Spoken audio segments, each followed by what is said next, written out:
For those of you who are listening to call, I'm Linda Mall, founder of Accountability by Design, igniting conversations that matter, and Readers of the Pack, a community for leaders who are readers, which is my passion of growing leaders and reading.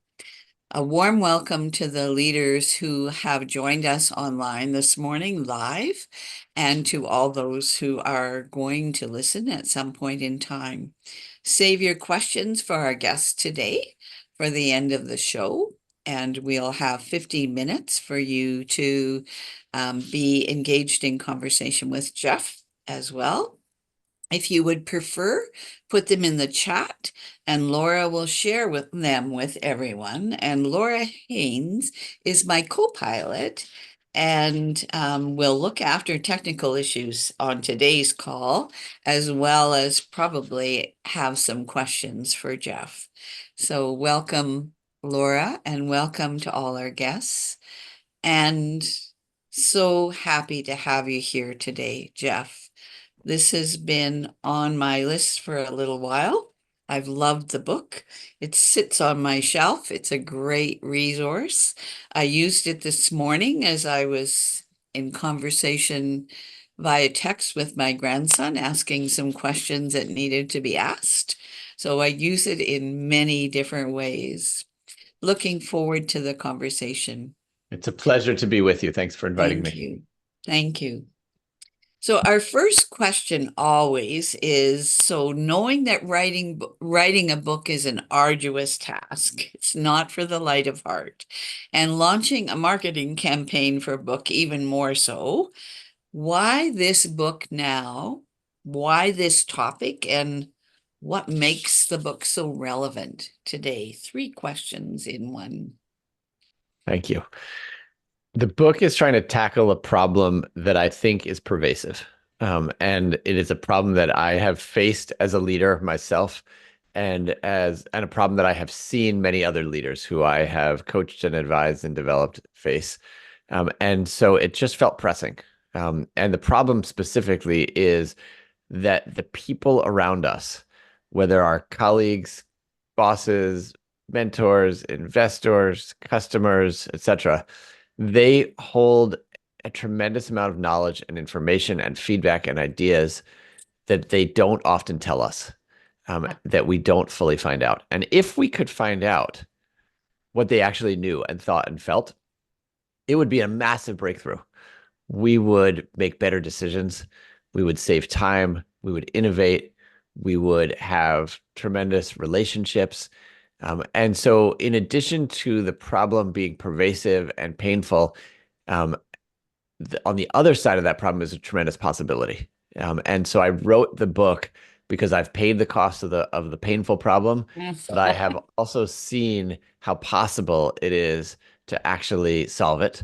And I've been very fortunate over my career to have to been exposed to a number of mentors and thought leaders who have shared with me various tools and ideas for how to overcome this problem, and how to really get some incredible breakthroughs through tapping into others' knowledge and insights and ideas.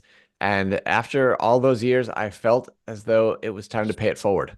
I often use what's in the book. I've used for years what's in the book in my own leadership and in my own coaching and development of other people.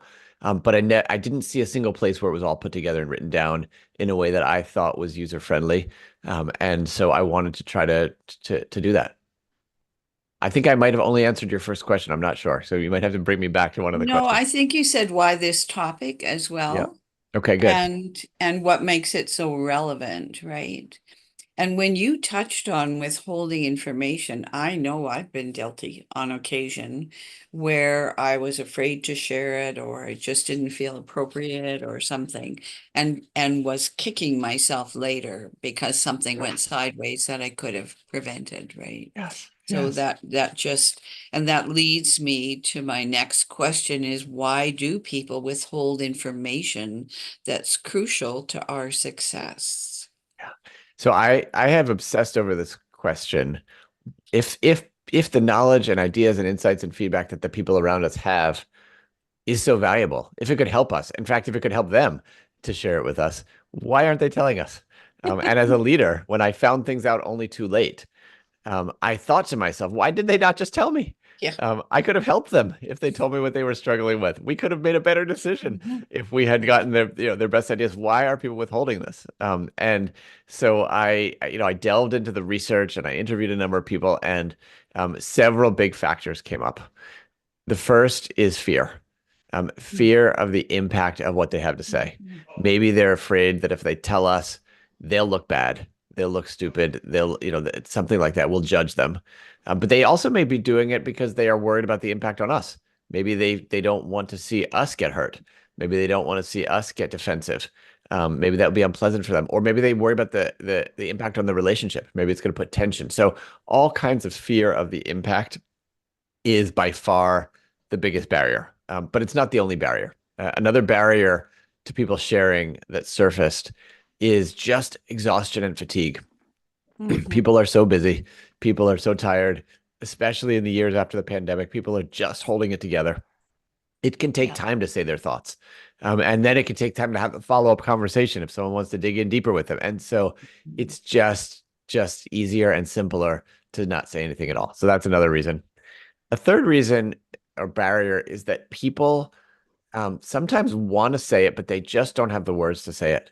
They don't know how to say it in a way that feels constructive, that would not make things worse.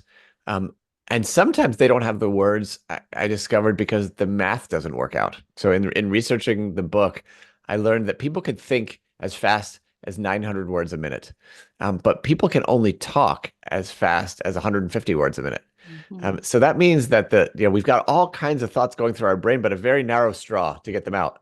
So if you're talking to someone, chances are they've got more going on in their head than they're saying to you, if only because the math doesn't work for them to get it all out as well. And then the final barrier, which I think is the most interesting and the most actionable, is that people don't tell us what they really think and feel. No, because they don't realize we're interested.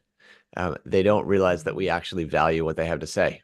And I think to me, this is an interesting one because we can do something about it. But if we don't do something about it, they may assume they're not interested. Otherwise, they would have asked me. Mhm. Mhm. And of course, none of this would be a problem if we could read people's minds. Like if we could just guess what they were thinking and feeling accurately, we wouldn't have to worry about this. But the research shows over and over again, we're not good at guessing. We think we're better at guessing than we are. And some of the most common conventional wisdom doesn't work. So things like try to read their body language. It turns out that doesn't actually work. Try to put yourself in their shoes. It doesn't work because we're not in their shoes. And the research shows consistently that only one thing allows us to reliably find out what someone else is thinking and feeling and knowing. And that's, of course, to ask them the question. Um, but it's easier said than done. And so that's also part of the motivation for writing the book. But it's interesting for me because all of those factors that have us stay silent are indirectly related to time, right?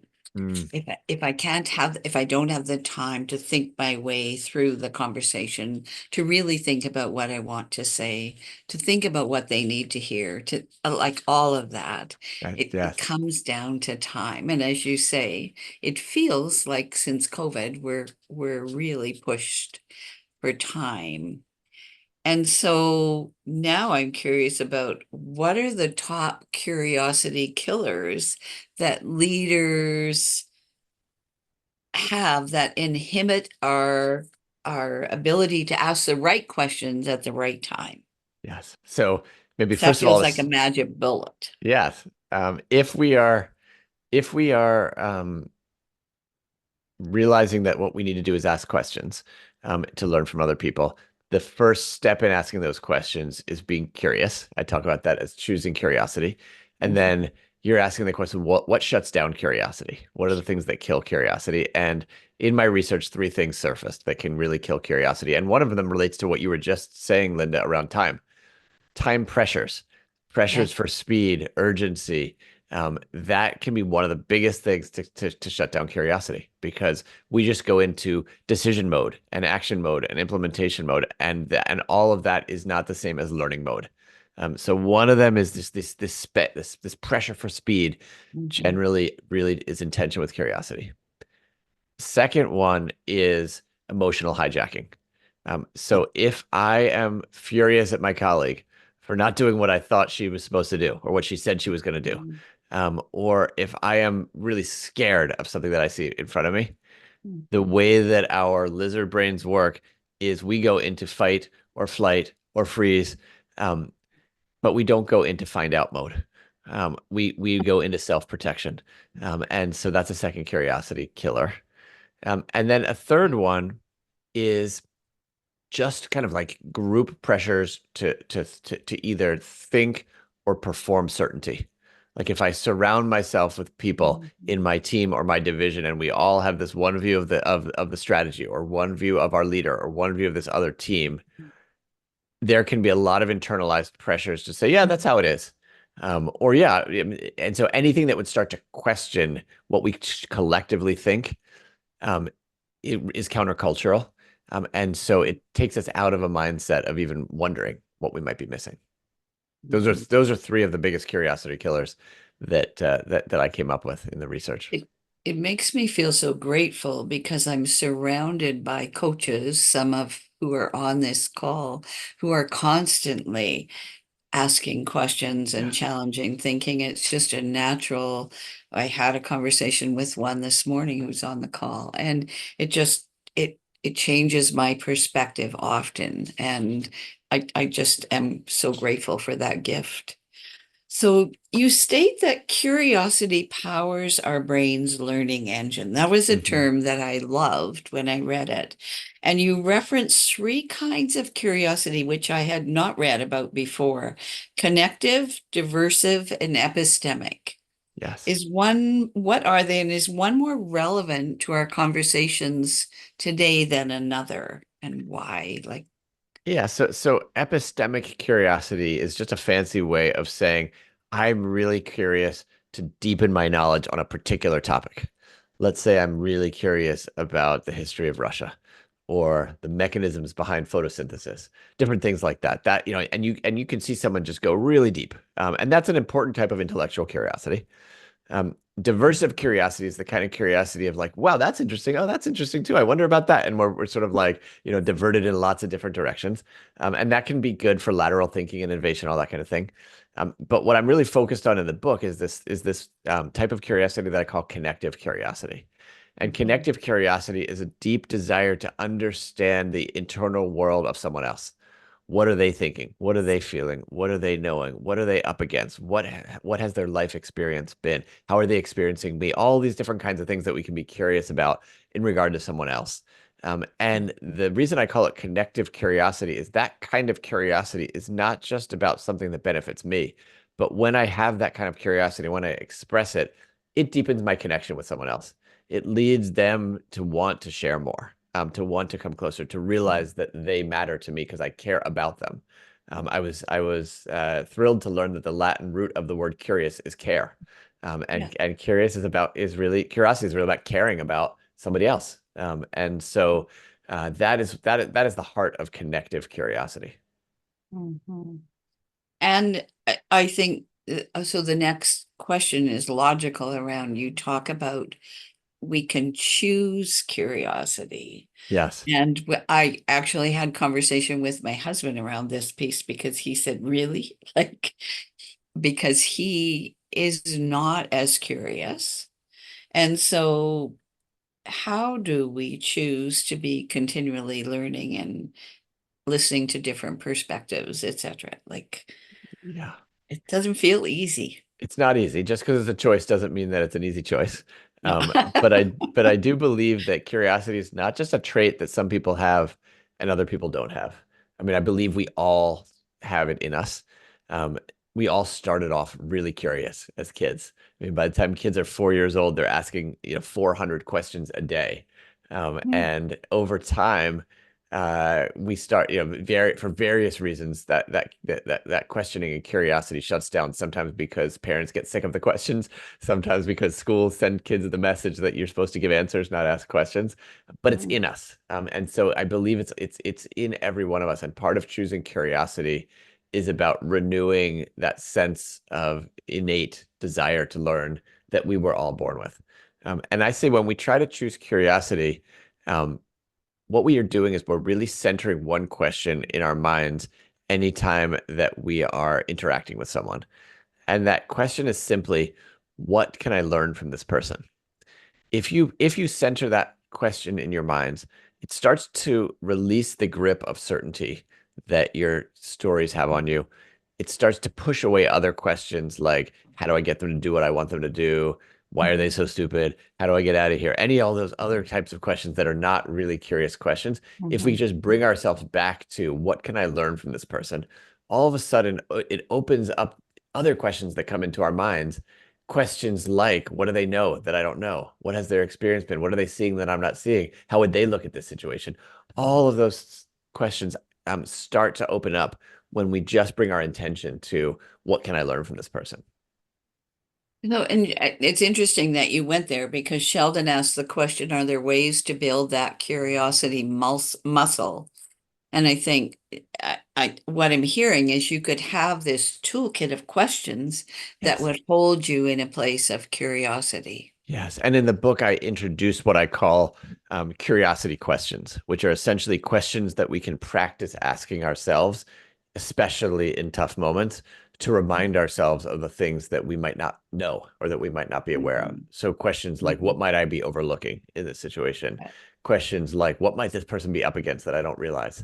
Questions like, how might I be impacting this person in ways? And so, I have found that knowing what these very specific curiosity questions are and practicing them can really help build that muscle.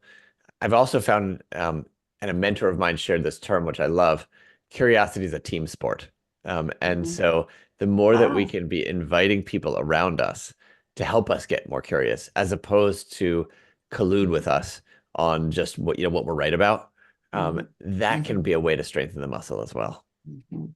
It's interesting. And I had the question on my whiteboard in front of me is, what do I need to know that I don't know Hmm. today? I love that And so question. that just holds me in that place of curiosity, right? Yes. So, and you also talk about leveraging the ladder. Yes. So, can you speak to that? Sure. And I don't know if everyone's familiar with this idea of the ladder of understanding. It builds off of a tool that one of my mentors developed. His name was Chris Argyris, and he called it the ladder of inference.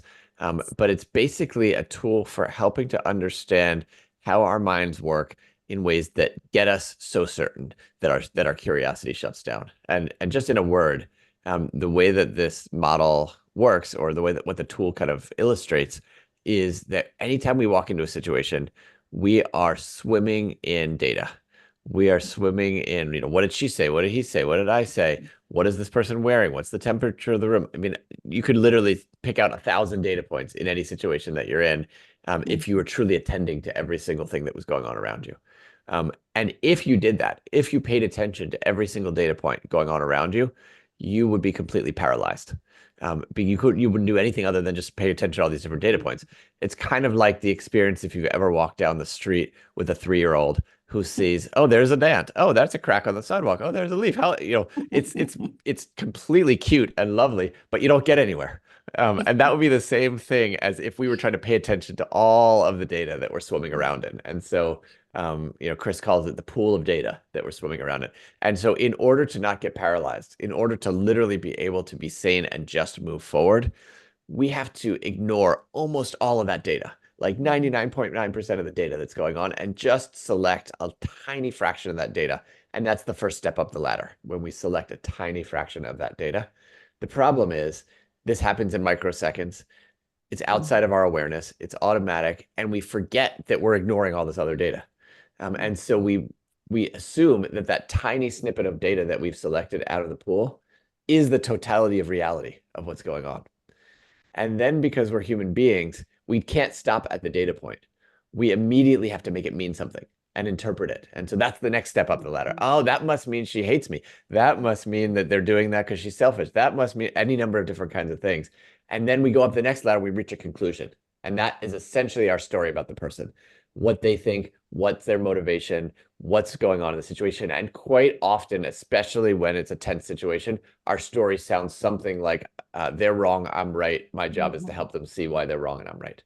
Mhm. And so that's essentially the latter. And then just the last piece to say is that the choices that we make about which data points to select and which ones to ignore, how we interpret those data points, how we draw conclusions, those are not randomly made choices.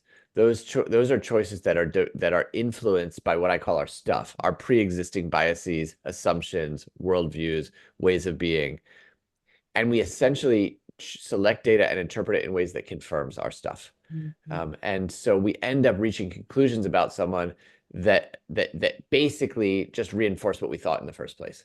And we get that sensation of here we go again.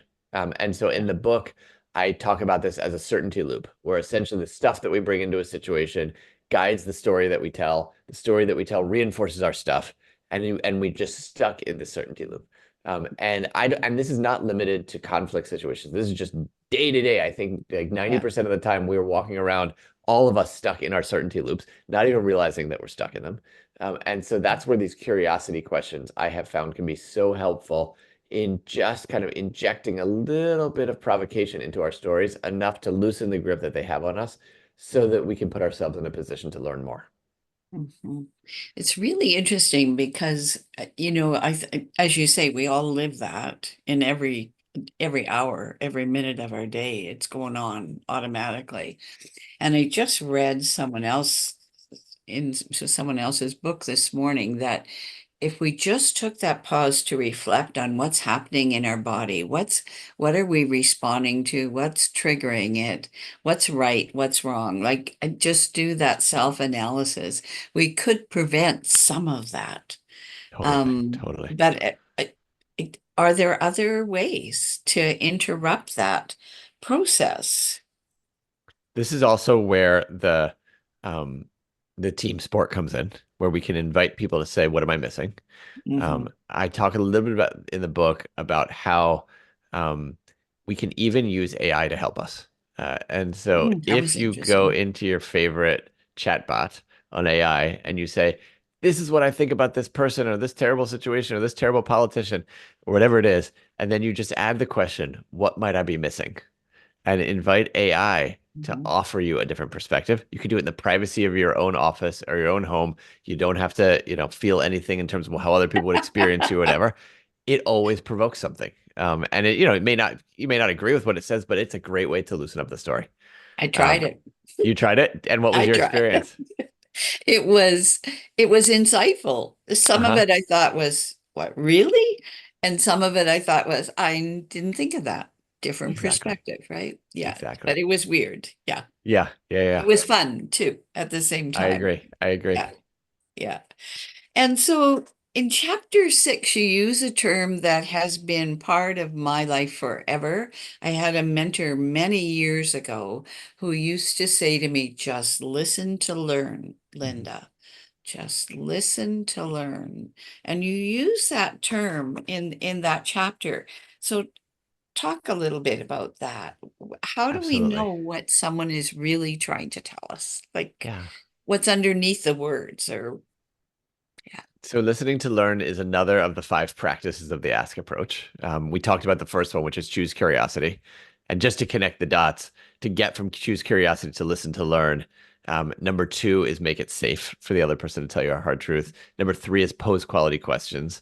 And then we're on number four, which is listen to learn, which is what do you do after you've asked the questions?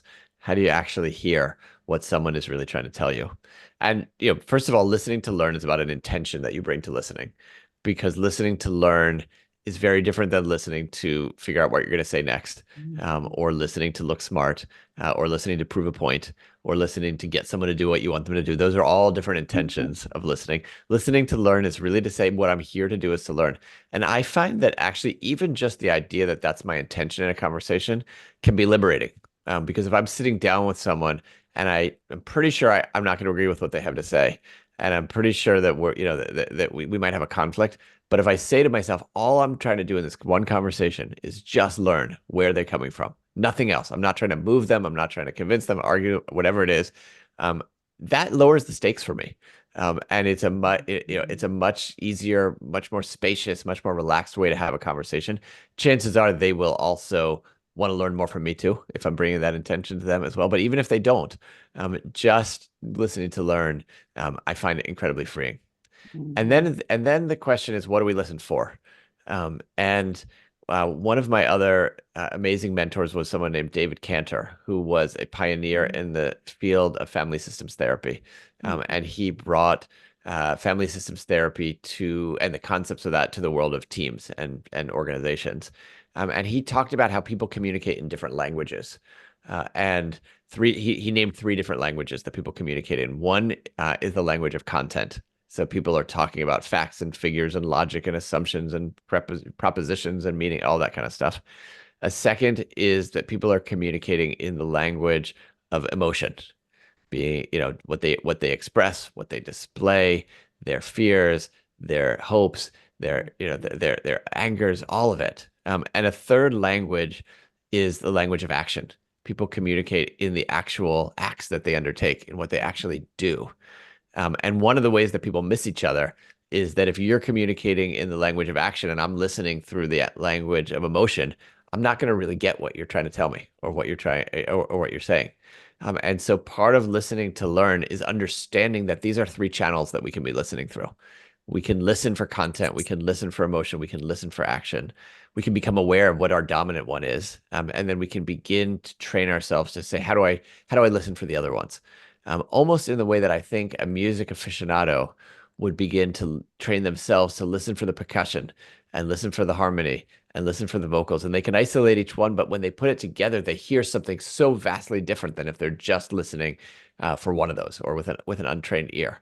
And so a lot of listening to learn is really about listening through these three different channels so that we can triple the amount of information because we don't know which language someone's going to be speaking in when they speak with us, and they may be saying different things in different languages as well. So there's more to say about listening, but let me pause for a second and just invite your reactions. And there's a comment in the chat that says, and some do not enjoy the interruption, right? Hmm. The question. And I live with a man who's like that. In the moment, he doesn't want the question, right?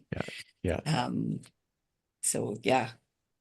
I'm hoping you'd be comfortable sharing some of the I read about your own journey in the book about overcoming some of these challenges, and I'm wondering if you could share some of the things you've learned and do around practicing curiosity and particularly getting distance from your reactions Hmm.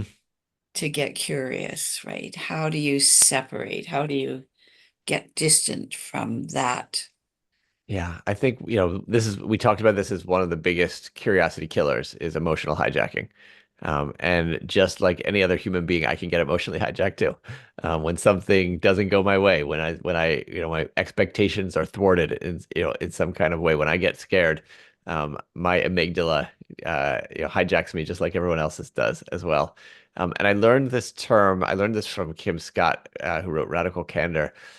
When you're furious, get curious. Mm, And to me, that's a that's a very succinct way to talk about this strategy, which is that we can actually use our emotions as cues to get curious. If I can notice, boy, this thing is really working me up. mhm, This thing has really gotten me triggered. Um, that is a sign to me that there's something to get curious about. And you need enough of the distance to be able to notice that you're having that emotion, so you're not actually sort of just completely flooded by it and inside it. But if you can just get that distance, it can be a great tool. It's like flipping emotions on their head. Instead of being something that hijacks your curiosity, this is the doorway to your curiosity. And in the book, I talk about curiosity questions specifically related to emotions. Like when we notice that we're furious, we can be saying, what is it about me that's getting so triggered in this right now? What is my emotion teaching me here, and what might I be missing? And by the way, what might be the other person's emotions in this situation as well? So there's a whole set of curiosity questions that we can be using when we are emotionally triggered. And from so I'll say A, that's been helpful to me, and then B, because I've had the privilege of working with people around me, or with the people who work with me around these kinds of concepts, back to the team sport idea, my co-partner Elon will say to me, Jeff, you seem a little worked up right now. Are you high on the ladder? What might you be Ah, missing? And we have a little bit of a common language, and ah. it's a way Mm-hmm, of kind of inviting people mm-hmm, to say I think your emotions might be shutting down your curiosity. What could you learn here in this situation? mm-hmm. I love that. I might invite my partner to be, yeah, to ask that question now and then. Yeah, fantastic. And there in the chat, I need to just let everybody know that there's a- Ada, I think, said referred to a book called Adaptability. I've lost that piece of the chat. And Sheldon said he was actually reading that book right now. So just check the chat if you haven't already and see what people are sharing. And we're past the 12:30 mark, so I apologize. I still have three more questions, but I'm going to put those aside and open it up so to all of you to ask whatever questions you might have. And if you're not on camera, and there are several who aren't, please just put them in the chat and I'm watching for them. So is there anybody who has a question for Jeff right off the bat? I think I saw Deborah's hand go up. No? Oh, Ada. Okay. Hi, Jeff. Thank you for writing the book and sharing your insights. Oh, thank you. It's so nice to meet Um, you. Likewise. Yeah, so, when you were talking about the reasons why people don't speak up or say things to their bosses, something that came to mind is some people have had bad experiences. So they have said it as it is, and it has been a career limiting move. Absolutely. And so they're like, I'll throw away the key. Yes. And what's So, interesting is that even if that happened with a different boss, that they can still transfer that to the next boss as well. Mhm. yes. And then also, and even if it hasn't happened to them, but if it's happened to someone else, to their friend, that can also transfer to the next boss as well. And so by the time you add up all of those different possibilities of direct fear, generalized fear, observed fear, all of those kinds of things, the odds are greater than not that the Mhm. boss is not going to hear something than the boss that Yeah. is going to hear something. And so if you're a boss, you have to go extra out of your way. And we didn't really talk as much about step two, which is make it safe, but you have to go extra out of your way to demonstrate to the other person that it's actually safe to say something. Mhm. I don't know if I cut you off though. Was there more you were going to share? No, I think you just responded appropriately because it's just that baggage, right? And sometimes you just need to help people unload. It's back to also the connective, I wrote it down, Connective connective care. curiosity. Yes. Because if you don't understand the baggage people are coming with, you can't help them unpack and peel away the layers and then get to the core. Yeah, And thank if you're, you. yeah, for sure. And if you're in the position of being the boss, or really, I would say anybody in an interchange, you don't know what kind of past experiences someone has had, um, uh, either with someone else or even how they've interpreted their own experiences with you. And so being aware of that can really be a motivator to say, how do I create the conditions for someone to really want to share with me? Mhm. And that this also leads to the question that Sheldon's posing, which was on my list, so I have to share it. My first question would be, how do you invite others to embark on this curiosity journey with you? Example, a leadership team at work. Yeah, absolutely. I think that so there's a number of people who have said to me that we as a leadership team are reading this book together because it gives us some common Mhm, language. It mhm, gives us some common motivation to do this kind of thing. I think it can also be very helpful if that's not the case to be modeling it. I think one of the best, especially if you are in a position of any influence on the team, that could be that you are the leader, formal leader of the team, or you may just have other kinds of influence on the team. The more that someone who has influence models these skills, the easier it can be for the team to even just naturally emulate that. And then, of course, some people will say, I want to just introduce an idea or a tool from the book. Maybe I want to introduce this ladder to help us all think about what assumptions that we're making, or I want to introduce the idea of what's the ratio we have of telling to asking in a situation. mhm, mhm. I'll just Yeah. say one other one just that comes to mind. I mentioned this very briefly, but there's an author named Hal Gregerson who wrote a book called Questions Are the Answer. He teaches at MIT. And he has a methodology for teams that he calls Q storming. So instead of brainstorming ideas, brainstorm questions as a team. How many questions can we get to in this situation? Or if we're facing a tough decision, before we make the decision, let's just get curious together. What are all the things that we don't know that we might want to know that could be interesting? And that can be another way to just spark that. And Hal recently told me that he's got data that suggests that when teams are engaged in this Q storming together, it increases the psychological safety for people too. I've actually experienced that in Mm. person, and it's a powerful tool, and it just opens up creativity and innovation. The questions get crazier and deeper and more relevant as you continue the conversation. It's a powerful tool. And Go ahead. somebody, I think it was Deborah, said sometimes it's a matter of asking, do you need comfort or to be heard or wanting an action solution? So, yeah. I love that What question. I are they actually looking literally for? asked it to my daughter yesterday. And I Yeah. said, do you want to be hugged, helped, or heard? Yeah. It's, it's an easy thing to remember. And she said, I don't want any of those. I just want to scream on the couch for a few minutes, and I want my dog to lick me on my face, and then I'll feel better. And I said, I think that counts Lovely. as hugged. Yeah. But I totally agree with you. We don't know what people Yeah. need or want if we don't ask them. But we make the assumption often. Yeah. Yeah. And Sheldon said, thank you. Those are great questions. Love the ladder model and brainstorming questions. Great approach. Thank you. So does anyone else have Yes. another question? Heather has her hand up. Okay. I can't see Heather on my screen That's right now. okay. So that's great. Thank you. You're welcome. Heather? Hello. Hello. Hi, Heather.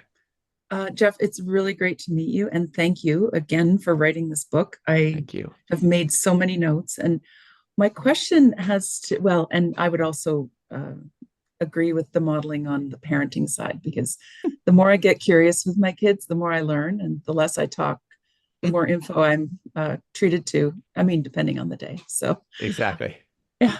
My question has to do with what you've noticed in the research in terms of leader or those kind of people, their readiness. When can you tell that someone's like, are there indicators of, oh, I'm ready to get curious, or what kind of indicators have you noticed along that spectrum? Yeah, I love that question. I mean, I think that because I believe that anyone can choose curiosity, I think at some level, everyone is ready for it. If they can be, if we can help them see what assumptions they might be making, and in particular, that readiness can be increased by helping people see how curiosity and question asking is not something that you want them to do, but is in their own interest. And so there's a distinction in philosophy between an internal critique and an external critique. An external critique is essentially saying you should do this because I'm telling you it's a good thing to do, versus an internal critique, which is what are you trying to get done in your work, in your life, etc. What do you need to know to be able to do that? And that can be a doorway, I would say, for anyone to curiosity. I'm also intrigued by developmental theories as well, which talk about when people are in different developmental stages, they're more able to hold complexity, and they're more able to see what they don't see. And so, whether it's Bill Torbert's theory of development or Robert Keegan's theory of development, the higher people are in a developmental evolution, I think the easier it is for them to get curious. But I also believe that coaching and workshops and other situations can temporarily elevate someone's evolution in a way that can even momentarily help them get curious and then invite them to go further. I don't know if any of that is speaking to your question or not. It does, and I'd like to do one follow-up, because Yeah. I have not read your book yet, and I come to Linda for some good recommendations. So that's why I was happy to join today. My follow-up question is, are there examples of this readiness and this sort of tipping point in your book? There's examples of stories of people going from being highly certain to much more curious in the book, particularly in the chapter on choose curiosity. The book doesn't say, and here are the specific kind of objective indicators in a rubric kind of way, but there are illustrations of that switch happening in the book for sure.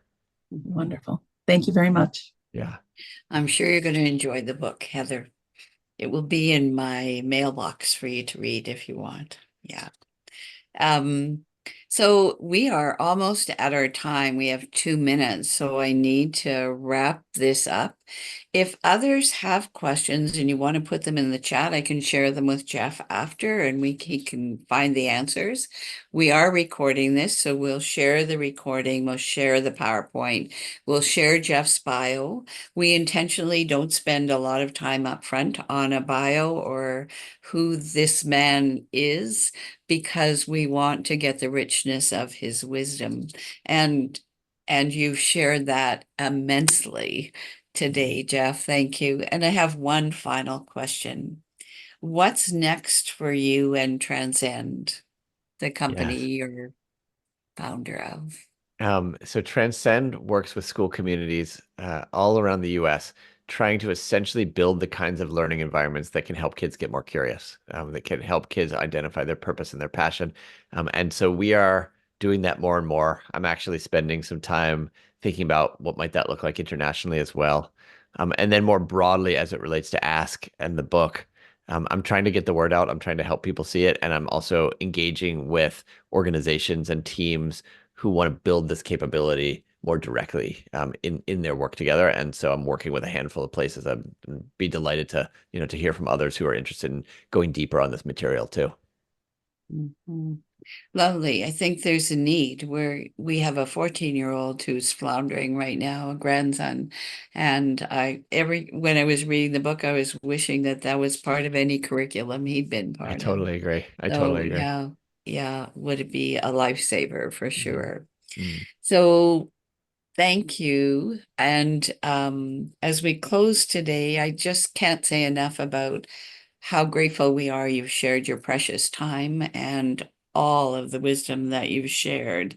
And I personally believe this is a reference book that sits on every shelf. We all, as leaders, need to have it at hand. And in the back of my book, I have pages of questions that I felt were relevant for me that I should be asking that I don't. And so I use it often. If you enjoyed the conversation today, we invite you to watch our website for upcoming interviews and other events. And if you learn through conversations like this, we love hosting our leadership learning labs. And it's really just a different take on a book club. So as Jeff said, this is a great book to host an internal book club with, and we love hosting those and igniting those conversations. Enjoy the last few weeks of summer. If you live in Alberta or in Canada, it's almost over. And for many, embrace the routine that fall brings back into our lives. Learn, laugh, and love. Enjoy. Thank you, Thank you Linda. for being Thanks for here. having me. And I just put into the chat, there's an article just today in the Globe and Mail in Canada on this very topic. So I just thought I'd put it in the chat for you all as well. Thank you very much, Jeff. Alrighty. Take And care. everybody who asked the great questions. Yes, I really appreciate it. Yeah. Thank Thank you. you. Have a And great day, just a everyone. quick comment. Yeah. Thank you.